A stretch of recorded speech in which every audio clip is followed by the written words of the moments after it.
Kontraksi ekonomi terbukti sudah 4 kuartal minus. Maka efek bulan Juli lockdown PPKM Jawa Bali di mana 70% peredaran uang nasional ada di sana untuk menahan laju pemaparan dibatasi gerakannya. Hal ini secara ekonomi pasti akan berpengaruh besar karena negatif lagi. Kita semua tahu strategi ekonomi tidak tumbuh baik selama ini. Pandemi gelombang pertama membuat minus 4 kuartal. Lalu pandemi gelombang kedua sedang kita bersama perangi saat ini. Entah apa yang terjadi dalam 2 kuartal ekonomi ke depan sisa tahun 2021 ini. Namun pemerintah tetap optimis bisa membuat ekonomi naik. Bahkan kalau tidak percaya akan dipanggil Pak Luhut. Sehubungan dengan yang tidak percaya akan mendapatkan penjelasan Pak Luhut, maka saya mengacungkan tangan tinggi-tinggi dan berkata dengan keras, Saya Pak, yuk ngobrol Pak, bagaimana strateginya dan akan lakukan apa Pak agar ekonomi tumbuh. Kalau ternyata jawabannya dengan investor asing masuk, itu bukan jawaban yang bikin kami semangat Pak, yang lain dong. Kalau dengan pinjaman hutang,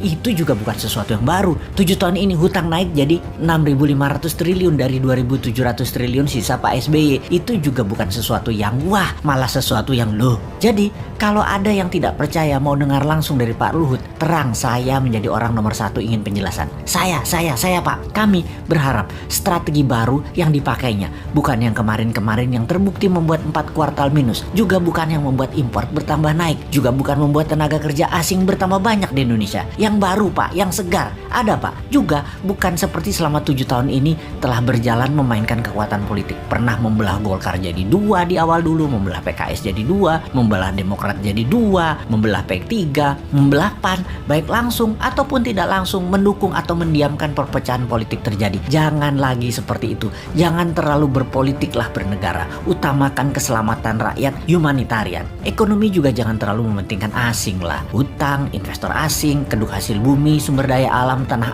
air, tenaga kerja asing, pajak mencekik. Dukunglah dengan mempermudah. Seperti izin di BPOM misalnya. Ada ribuan izin yang nyangkut tahunan di sana. Juga berpihaklah dengan regulasi digital yang terbuka dan luas agar muncul startup unicorn atau dekakorn yang sampai saat ini nggak tumbuh-tumbuh lagi. Yang ada 5 unicorn itu juga produk sebelum 2014 kebanyakan. Bukan kebijakan selama 7 tahun berkuasa. Kalian belum membantu digital anak bangsa satu pun jadi unicorn karena kebijakan kalian. Mana janjinya? Ini hanya sedikit janji kampanye yang dipertanyakan generasi muda. Lalu ada mini lockdown Jawa Bali Juli ini. Akibatnya pasti melambat lagi 2 kuartal ke depan. Bisa minus lagi. Jangan sampai 6 kali minus loh ekonominya. Sampai akhir tahun 2021 ini minus. Itu berbahaya. Berat mesin ekonomi kalau turunnya terlalu dalam atau diamnya mesin terlalu lama. Yang Newmind takut adalah minyak crude oil yang saat ini $75 per barel. Akhir tahun ini mendekati $100 per barel. Mati kita. Sudah dolar kurang jumlahnya di tanah air. Dagang pakai yuan.